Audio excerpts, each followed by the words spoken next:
विधिमंडळाच्या हिवाळी अधिवेशनादरम्यान नागपुरामध्ये राष्ट्रीय स्वयंसेवक संघाच्या रेशीम बागेतल्या कार्यालयात महायुतीच्या आमदारांचं बौद्धिक पार पडलं।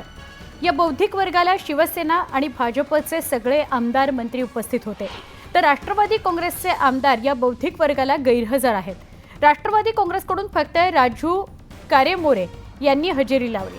गेल्या हिवाळी अधिवेशनादरम्यान राष्ट्रवादी काँग्रेसच्या आमदारांनी यावेळेसप्रमाणे संघाच्या बौद्धिकाकडे पाठ फिरवली होती।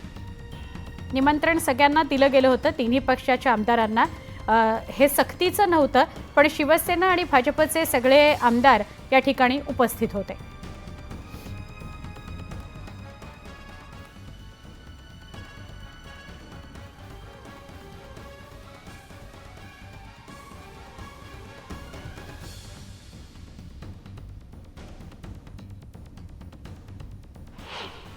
राष्ट्रीय स्वयंसेवक संघाने महायुतीच्या सगळ्याच आमदारांना संघ कार्यालयामध्ये निमंत्रित केलं होतं। राष्ट्रीय स्वयंसेवक संघाच्या बौद्धिक कार्यक्रमाला उपमुख्यमंत्री एकनाथ शिंदेंसह शिवसेना नेत्यांनी हजेरी लावली देखील। अजित पवार मात्र कार्यक्रमाला अनुपस्थित होते। एकनाथ शिंदेंनी राष्ट्रीय स्वयंसेवक संघाचं कौतुक केलेलं आहे। याबरोबरच आपली सुरुवात देखील संघाच्या शाखेतूनच झालेली आहे, असं शिंदेंनी म्हटलंय। रेशीमबाग इथं मी पहिल्यांदा काही आलेलो नाहीये, यापूर्वी सुद्धा येऊन गेलेलो आहे। संघ आणि संघ परिवार यांच्याशी माझं नातं लहानपणापासूनच आहे।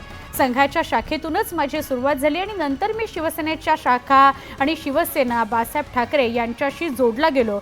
त्यांचे विचार आणि आनंद दिघे यांची शिकवण यापासून माझी सुरुवात झालेली आहे, अशी प्रतिक्रिया दिली एकनाथ शिंदे यांनी।